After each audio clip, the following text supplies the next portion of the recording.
नमस्कार दोस्तों, जय जोहार। मैं कौशल तिवारी और विहनिया संध्या में आपका स्वागत है। झूठ और अफवाह के आसरे राजनीति को अपने अनुकूल साधने में लगी भारतीय जनता पार्टी की कलई अब धीरे धीरे खुलने लगी है। झूठ का ये आलम है कि देश के प्रधानमंत्री नरेंद्र मोदी को भी झूठ बोलने में शर्म महसूस नहीं होती और अब तो गृह मंत्री अमित शाह भी उनसे प्रतिस्पर्धा करने लगे हैं, कहा जाए तो गलत नहीं होगा।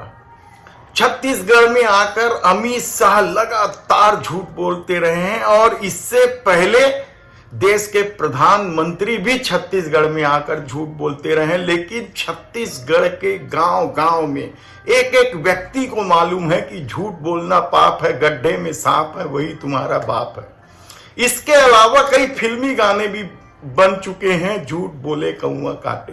लेकिन इन सब बातों से उस संस्कार का क्या जिस संस्था का केवल यही काम है कि वह झूठ और अफवाह फैलाकर राजनीति को अपने अनुकूल साध ले।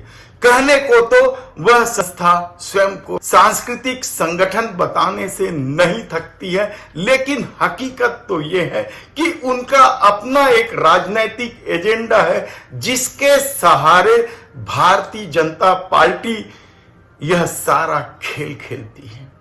छत्तीसगढ़ में आए अमित शाह ने किस तरीके से आईआईटी और दूसरी संस्थाओं के लिए भाजपा सरकार को श्रेय देने की कोशिश की। NIT, IIT, IIIT, IIM, AIIMS और लाइवलीहुड कॉलेज देश में सबसे पहले बनाने का काम भारतीय जनता पार्टी ने किया। अब नया मामला सामने आया है नगर नार का। नगर नार के मामले में अमित शाह ने कहा कि नगर नार के मामले में कांग्रेस झूठ फैला रही है। नगर नार स्टील प्लांट नहीं बेचा जा रहा है और उन्होंने कांग्रेस पर कई तीखे हमले किए। जगदलपुर, बस्तर, जहां नगर नार स्टील प्लांट स्थित है, वहां दो सभाएं लेकर अमित शाह ने यही सब कुछ कह दिया। लेकिन हकीकत कल कांग्रेस के बड़े नेता प्रमोद तिवारी ने खोल दी। कागज लहराकर उन्होंने साफ तौर पर कह दिया कि नगर नार स्टील प्लांट को बेचा जा रहा है। इस पर आदिवासियों का हक है, लेकिन अपने मित्र को बेचने की कोशिश हो रही है। नगर नार में 27,000 करोड़ का 27,000 करोड़ का जो स्टील प्लांट बना, जिसमें तमाम आदिवासियों बस्तर वासियों की जमीन छीनी गई थी। अब यहां अमित शाह जी बोल गए हैं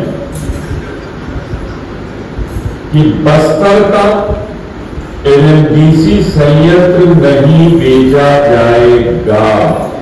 जब मुझे लगा बड़ा विरोध हो रहा है तो उन्होंने यहां घोषणा की है, जिसे मैंने पेपर्स में पढ़ा है, मैं पीसीसी में भी बताया।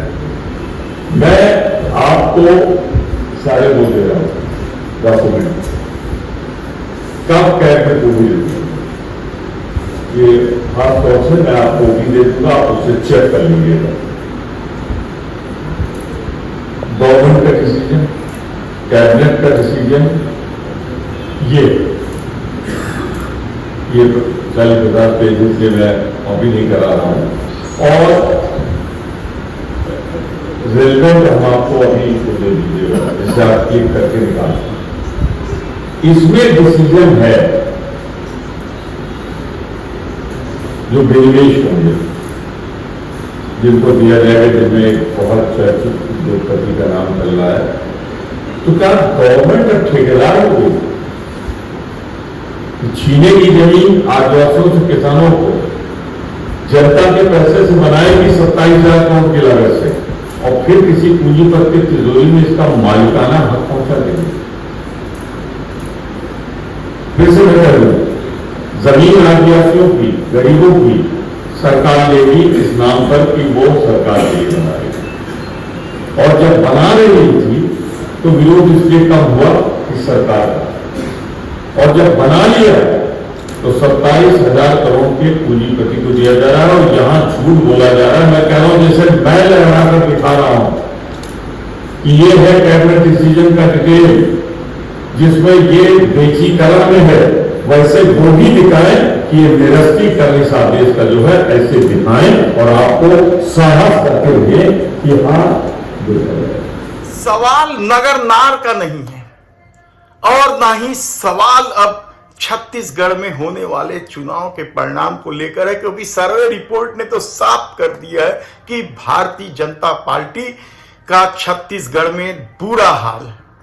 तो क्या इस बुरे हाल को अच्छा करने की कोशिश में फिर एक बार भारतीय जनता पार्टी और उसके बड़े बड़े नेता झूठ का सहारा ले रहे हैं, अफवाह का सहारा ले रहे हैं और नफरत की राजनीति को हवा दे रहे हैं? यकीनन ऐसा ही कुछ हो रहा है। और उन्होंने तो अपनी मंशा टिकट बंटवारे पर ही कर दी थी। बीरनपुर वाले मामले को लेकर साजा विधानसभा क्षेत्र में और कवर्धा में जिस तरह के प्रत्याशी उतारे, उससे उनकी नियत और स्थिति स्पष्ट है। लेकिन नगर नार को लेकर जो झूठ बोला जा रहा है, यकीन मानिए कि छत्तीसगढ़ में इस तरह का खेल कभी नहीं चला है और शायद यही वजह है कि पिछले चुनाव में भारतीय जनता पार्टी 15 सीट पर सिमट गई थी और अब भी भूपेश बघेल छत्तीसगढ़ के मुख्यमंत्री का दावा है कि 75 पार करेंगे। इसकी वजह भी है धान और छत्तीसगढ़िया बात के अलावा भी आत्मानंद इंग्लिश माध्यम स्कूल, ऐसे कितने ही उदाहरण हैं जो भूपेश सरकार को भारतीय जनता पार्टी से 20 साबित कर रही है। अब देखना है कि अमित शाह ने जो झूठ बोला है उस पर बस्तर के लोग किस तरीके से आते हैं। और कहा तो यही जाता है कि बस्तर से ही छत्तीसगढ़ की सत्ता का मार्ग प्रशस्त होता है। धन्यवाद।